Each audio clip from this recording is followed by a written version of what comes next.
ஆன்மீக கேள்வி சேனல் அன்பர்கள் அனைவருக்கும் வணக்கம். வீட்டில் செருப்புகளை இப்படி வச்சா வறுமை வரும் அப்படிங்கிறத பற்றி நம்ம தெரிஞ்சுக்கலாங்க.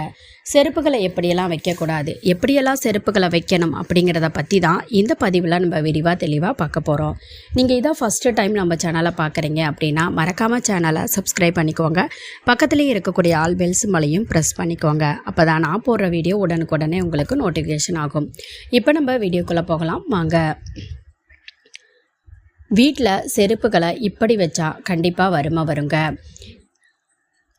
கட்டிடக்கலை வடிவமைப்பின் பண்டைய இந்திய அறிவியலான வாஸ்து சாஸ்திரத்தில் குறிப்பாக வீடு இல்லைன்னா அலுவலகத்தில் நுழைவாயிலில் காலணிகள், ஷூக்கள் எங்கே வைக்கணும், எப்படி வைக்கணும் அப்படிங்கிறத பற்றி தான் இந்த பதிவில் நாம் தெரிஞ்சு கொள்ளலாங்க.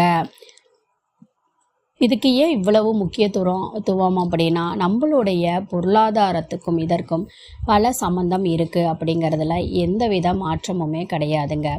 நம்மளுடைய வீட்டு நுழைவாயில் இருக்குது பார்த்திங்களா, அது பக்கத்திலே தெற்கு இல்லைன்னா தென்மேற்கு திசையில் காலணிகளை வைக்கிறதுக்கு பொதுவாக சொல்லப்படுதுங்க.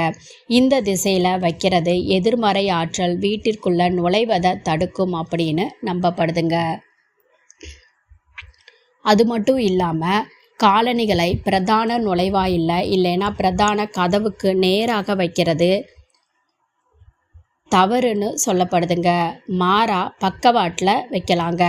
அதே மாதிரி நீங்கள் செருப்புகளை கழட்டி போடுற இடங்கள் ரொம்ப சுத்தபத்தமாக இருக்கணும் அப்படிங்கிறதும், செருப்புகளை ஒழுங்காக இருக்கிறத உறுதி செய்கிறதுக்கும், அழுக்கு இல்லைன்னா ஒழுக்கமற்ற முறையில் பாதணிகளை வைக்கிறது வாஸ்து கொள்கையின்படி எதிர்மறை ஆற்றலை ஈர்க்கும் அப்படிங்கிறது சொல்லப்படுகிறதுங்க. அதே மாதிரி நீங்கள் செருப்பு வைக்கிறதுக்கு ரேக்கு இல்லைன்னா அலமாரியை பயன்படுத்தலாம். முடிஞ்சால் காலணிகளை நேர்த்தியாக வைக்க நியமிக்கப்பட்ட ஷூ ரேக்கு, அலமாரியை பயன்படுத்துங்க. காலணிகளை நேரடியாக தரையில் வைக்கிறத தவிர்த்துடுங்க. இது வீட்டுக்குள்ளே எதிர்மறை ஆற்றலை கொண்டு வரும் அப்படின்னு நிறைய பேரோட வீடுகளில் பார்த்தீங்க அப்படின்னா வீட்டுக்குள்ளேயும் செருப்புகளை போடுவாங்க, வீட்டுக்கு வெளியிலையும் செருப்புகளை போடுவாங்க. அந்த மாதிரி ஒரு வேளை உங்களுக்கு அந்த பழக்கம் இருக்குது அப்படின்னு வச்சுக்கோங்களேன். அதாவது வீட்டுக்குள்ளே செருப்பு போடுறது, வீட்டுக்கு வெளியில் செருப்பு போடுற பழக்கம் இருந்துச்சு அப்படின்னா, வீட்டுக்குள்ளே செருப்பு போடுறதுக்கு தனியாகவும் வீட்டுக்கு வெளியில் செருப்பு போடுறத தனி செருப்பாகவும் பயன்படுத்துறது ரொம்ப நல்லதுங்க.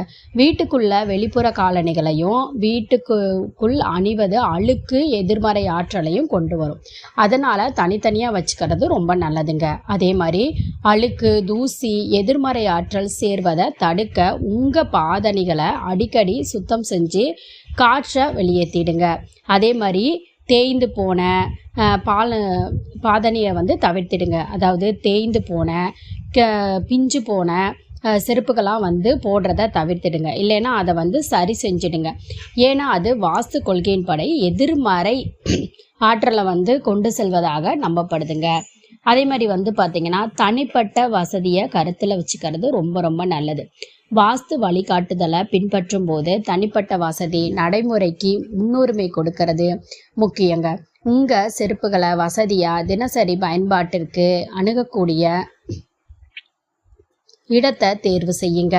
அதே மாதிரி செருப்புகளை வடக்கு இல்லைன்னா கிழக்கு திசையில் வைக்கவே கூடாதுங்க. நம்மளை பல பேர் செருப்புகளை இஷ்டத்துக்கு எங்காவது கழட்டி வைப்போம். ஆனால் அது நல்லது அல்ல. உங்களுக்கு தெரியுமாங்க, வாஸ்து சாஸ்திரத்தின்படி வீட்டில் செருப்புகளை வடக்கு இல்லைன்னா கிழக்கு திசையில் வைக்கக்கூடாது. ஏன்னா இது வீட்டில் எதிர்மறை சக்தியை அதிகரிக்குங்க. அதே மாதிரி செருப்புகளை தலைகளாக வைக்கக்கூடாது. நிறைய பேர் வீடுகளில் பார்த்தீங்க அப்படின்னா செருப்பை தலைகளாக எடுத்து வைப்பாங்க. வாஸ்து சாஸ்திரத்தின்படி காலணிகள், செருப்புகளை வீட்டில் ஒருபோதுமே தலைகளாக வைக்கக்கூடாது. இந்த மாதிரி செய்கிறது வீட்டில் எதிர்மறை ஆற்றலை அதிகரிக்கக்கூடியதாக இருக்குங்க. அதே மாதிரி நீங்கள் செருப்புகளை உபயோகப்படுத்துறதுக்கு நிறைய பேர் புது செருப்புகளை வாங்கி நிறைய அடுக்கி வச்சுருப்பாங்க. கேட்டால் எனக்கு ரேட்டு கம்மியாக இருக்கும்போது நான் வாங்கி வச்சுப்பேன் அப்படின்னு சொல்லுவாங்க. அந்த மாதிரி பழக்கத்தை தயவு செஞ்சு தவிர்த்துடுங்க. உங்களுக்கு தேவைக்கு உபயோகப்படுத்துறதுக்கு தகுந்த மாதிரி மட்டும் செருப்புகளை வாங்கி வச்சுக்கோங்க. அதிகமான செருப்புகளை வாங்கி வைக்கிறத தவிர்க்கிறது ரொம்ப ரொம்ப நல்லது. அப்படி நீங்கள் நிறைய செருப்புகளை வந்து வாங்கி வைக்கும்போது அதுவே வந்து புது செருப்புகளை நீங்கள் யூஸ் பண்ணாமல் வீடுகளில் வைக்கிறதுனால அது மிகப்பெரிய எதிர்மறை ஆற்றலையும் அதிகமாக சேர்க்கும். அதனால இந்த மாதிரி சின்ன சின்ன விஷயத்தை நம்ம தவிர்த்தாலே நிறைய பிரச்சனைகள்லேருந்து நம்மளால் விடுபட முடியும் அப்படிங்கிறதுல மாற்றம் கிடையாதுங்க. இந்த வீடியோ உங்களுக்கு பயனுள்ளதாக இருந்துச்சுன்னு நீங்கள் நினச்சிங்கன்னா மறக்காமல் சேனலை சப்ஸ்கிரைப் பண்ணிக்கோங்க. நன்றி.